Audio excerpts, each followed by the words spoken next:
the second third session and second lecture, second talk of our today's morning session.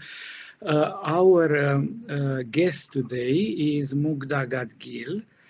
She belongs to a younger generation of Sanskritists, and she deals with a very difficult part of Sanskrit literature, which is the Vedic language. She teaches the etymology of Yaska in relation to later Sanskrit. She teaches Vedic Sanskrit, which is a very old form of Sanskrit close to our Western language, Avesta being the book of the Persians, a very old religion as well. So she teaches that at the Department of Sanskrit and Prakrit Studies at the University of Savitribai Phule, Pune University. I've been advised to give the full title of the university, not just Pune University, which has just changed a few years ago. She is the author of Etymologies from Daitira Brahmana, and then the author of another book, another fundamental research article called Problems and Solutions in Translating Vedic Text into English. Today she will speak about comparative mythology from Vedas to Max Müller. Professor Gadgil. Thank you, Dr. Moise. Namaskar. I would like to share PPT here.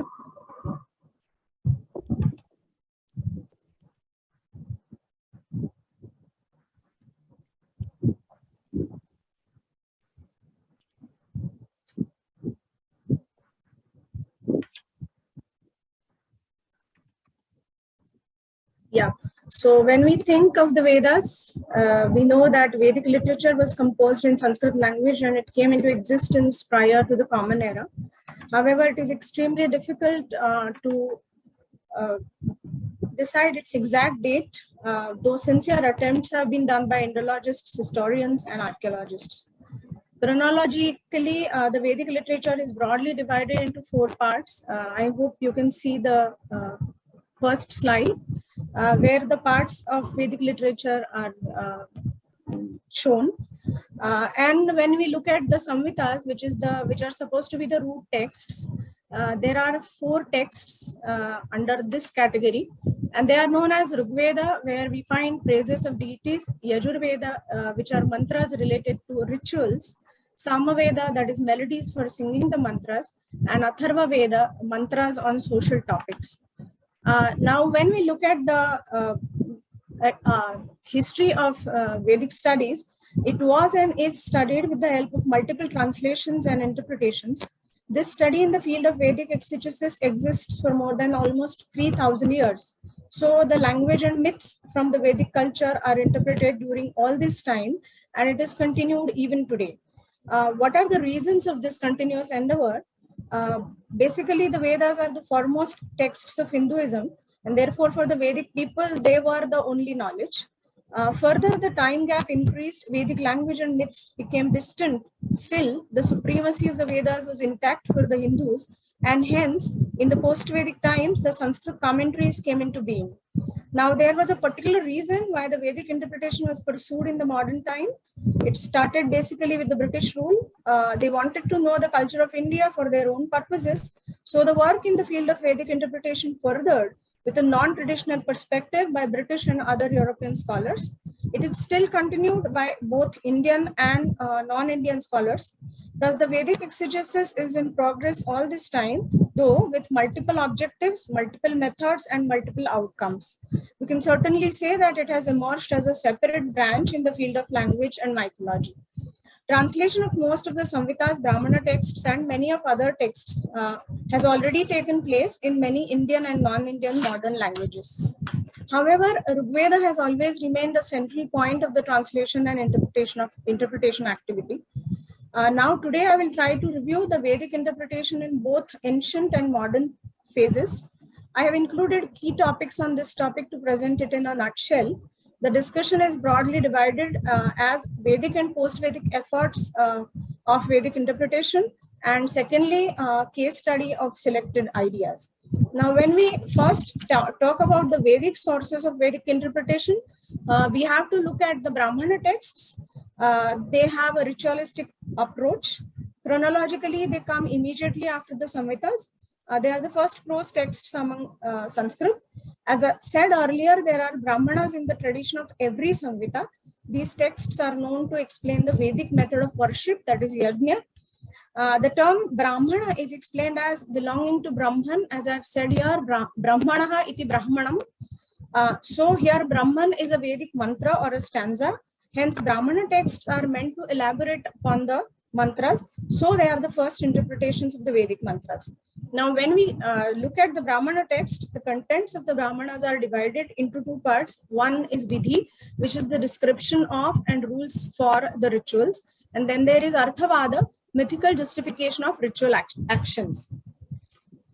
So the Brahmanas prescribed application of certain mantras in certain rituals and described multiple myths through the Arthavadas.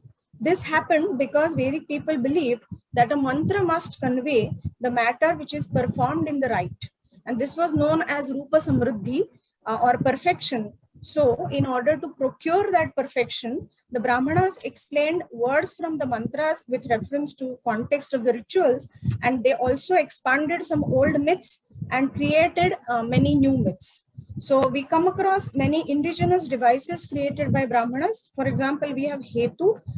The Brahmanas provide reasons for doing a particular action in a particular way. For example, a person who enters the vow of Yajna, that is Vrata, he should recite a mantra addressed to Agni. The reason or Hetu provided for this kind of mantra is Agni is the master or Vratapati, so the master of the vows of the gods. So by referring to him, the deity Agni, the sacrificer urges that deity for the successful completion of this vow and the ritual. So such reasons are also accompanied by myths. Then we also have etymologies in this case.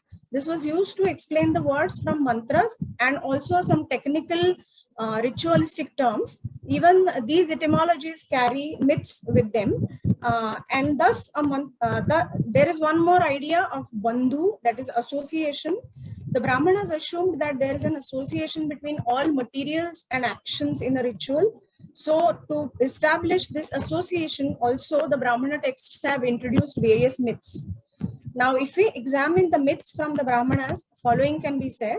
During the course of time, for the sake of sacrificial validation, the Brahmanas increased importance of some deities and they decreased the importance of some others. So, for example, they made deity Prajapati, the creator, the foremost, who was not so in the Samhitas. Thus, the new myths fashioned around Prajapati came into being. Similarly, stories of animosity and conflicts between the gods and demons are also found frequently. Later, Brahmanas have introduced even philosophical ideas. For example, the established idea of Punarjanma, that is rebirth, in the Post-Vedic philosophy, it is already found in the Brahmana texts such as Taittiriya Brahmana, Jaiminiya Brahmana, and Shatapatha Brahmana. It is called as Punarmrityu in the Brahmana texts. Thus, with the ritual description and myths, the Brahmanas created a strong and valuable tradition of commentary. Being rooted to the original texts of the Samhitas, as Lubin says, they serve to reduce the distance between the texts and the readers. Now we go to the next stage, that is Nirukta, which possesses naturalistic and etymologistic approach. So what is Nirukta? This text belongs to the last layer of Vedic lore. We realize that this must be the time when the Vedic words from the initial layer did not remain intelligible for the people.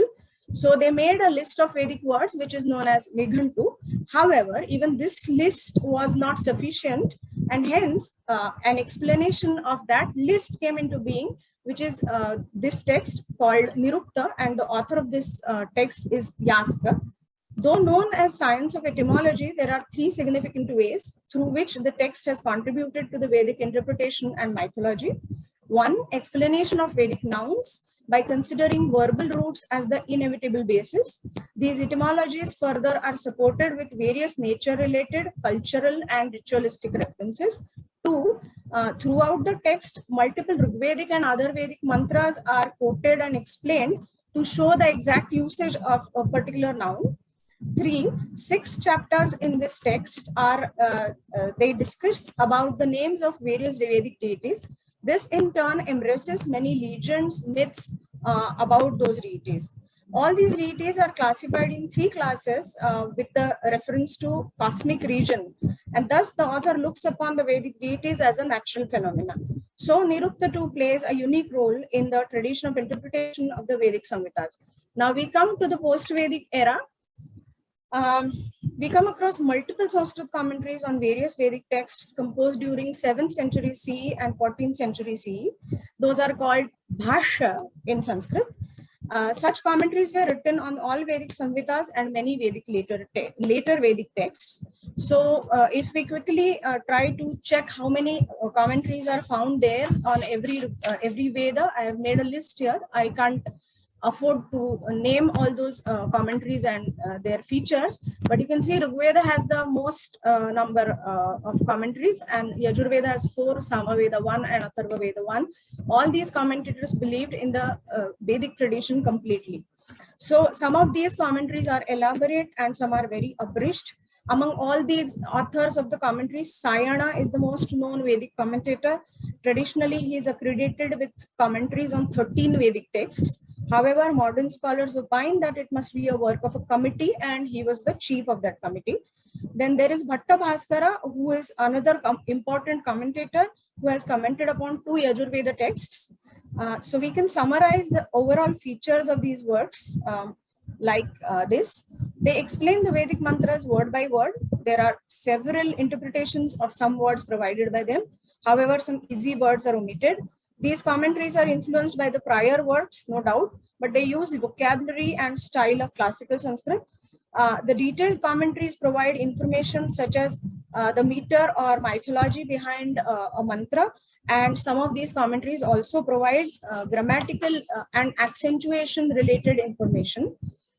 Some of these of course, one thing is to be noted: all these commentators were trained in a period where the epics and Puranas put a great impact on their upbringing, and as a consequence, they interpret Vedic myths with many post-Vedic references, and they are criticized by modern Western scholars for anachronism. Now I come to the modern studies. Translation and interpretation of the Rig Veda in modern Indian and non-Indian language is a continuous activity. And here I have taken a brief account of only English translations because there are some German and French translations also. So here we can see that Rig Veda is fully translated by these many people, Yajurveda by these many, Atharva Veda, and partial translations of these Samhitas are also available. Many later Vedic texts like Brahmanas and Shrauta Sutras, Griya Sutras, they are also translated by many people. But I am focusing only on the translation of Rig Veda. So during all these years of Vedic and especially Rig Vedic interpretation, scholars have perceived the Rig Veda by applying different approaches. These approaches and the scholars advocating those can be listed as follows. So there was initially adherence to Indian tradition completely, and Wilson and Griffith have translated the Rig Veda on this principle.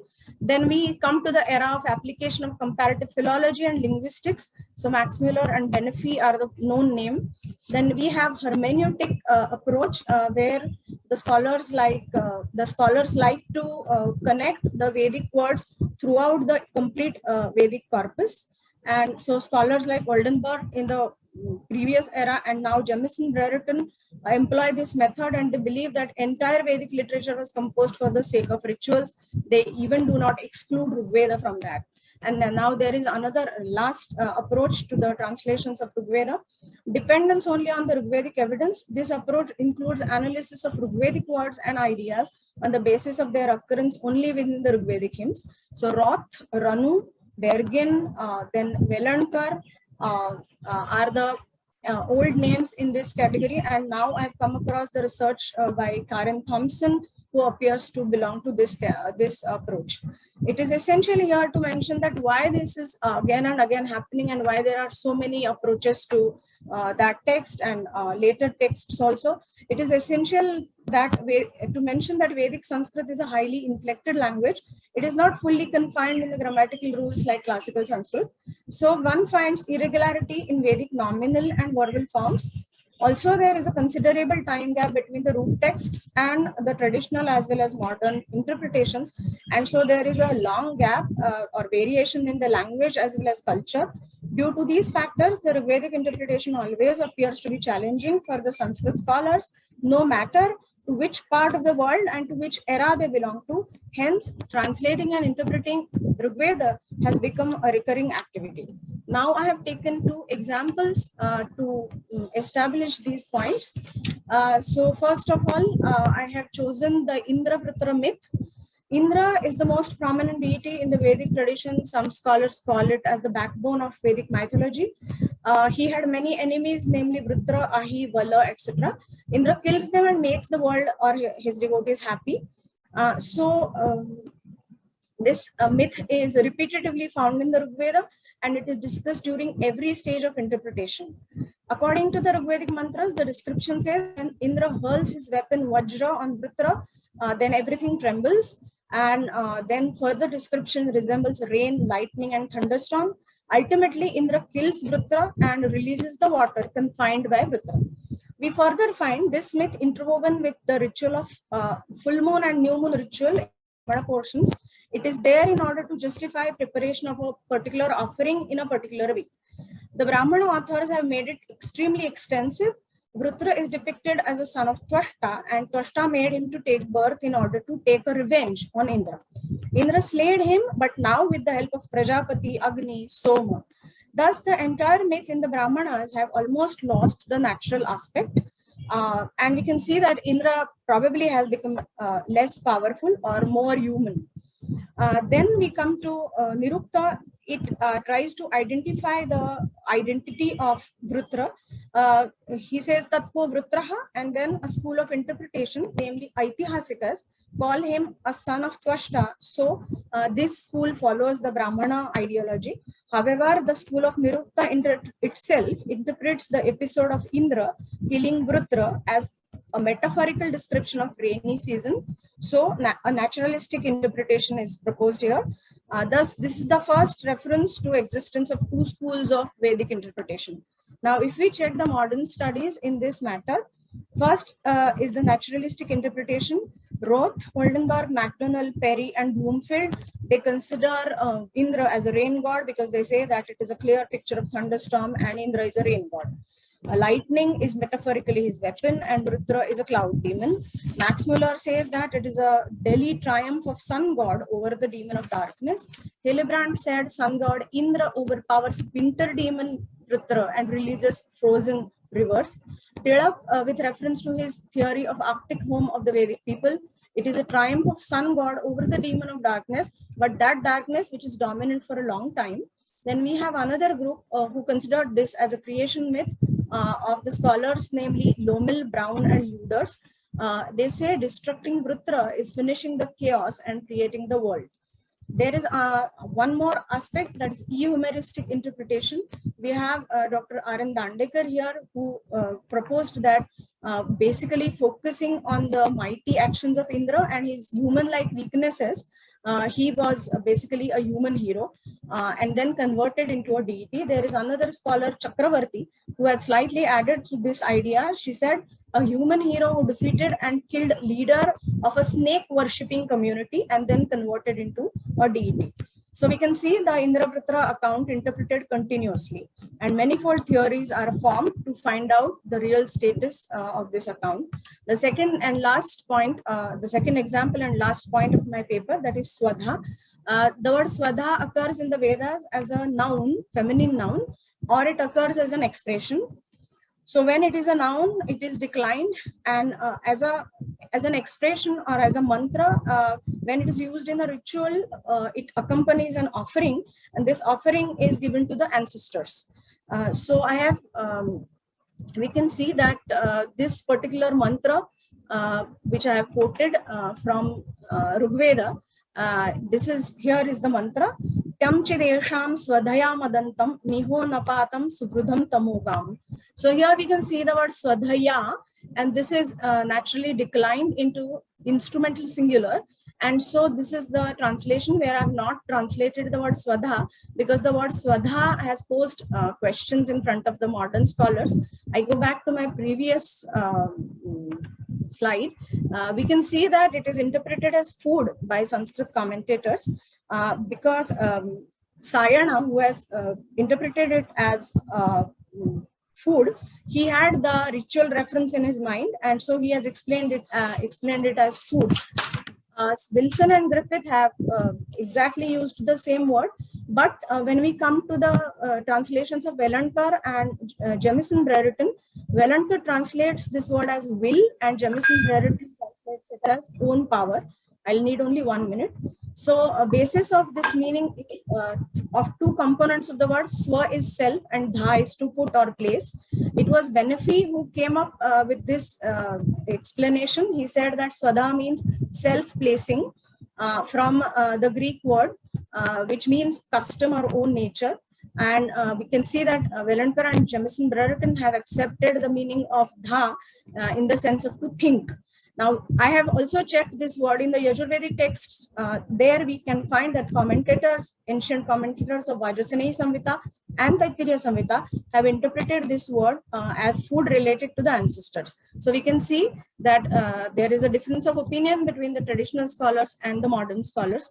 So this is how I've tried to take a review of the work happened and still going on the interpretation of the Vedas and related to mythology presented in the Vedas. These are some of the texts which I have used for this work. Thank you.